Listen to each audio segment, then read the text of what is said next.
અંબાજીમાં ભાદરવી પૂનમના મેળાને હવે ગણતરીના દિવસો બાકી છે, ત્યારે યોજાનાર ભાદરવી પૂનમના મહામેળાની તૈયારીઓ પૂરજોશમાં ચાલી રહી છે।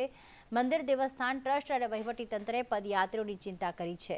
ભક્તોને માતાજીના દર્શન માટે સમયમાં વધારો કરવામાં આવ્યો છે, જેમાં સવારે 6 વાગ્યાથી લઈને રાત્રે 12 કલાક સુધી માતાજીના દર્શનનો લાભ લઈ શકાશે। એટલે ભાદરવી પૂનમના મહામેળા દરમિયાન 12 થી 18 સપ્ટેમ્બર સુધી આપણે દર્શનના સમયમાં વધારો કરેલ છે, ફેરફાર કરેલ છે। એટલે સવારે 6 વાગે મંદિર દર્શન માટે ખુલ્લું મુકાશે, ત્યારબાદ અને રાત્રે છેક 12 વાગ્યા સુધી મંદિર ખુલ્લું રહેશે। આ સવારે 6 થી રાત્રિના 12 દરમિયાન બપોરે 11:30 થી 12:30 અને સાંજે 5 થી 7 મંદિર દર્શન માટે મંગલ રહેશે।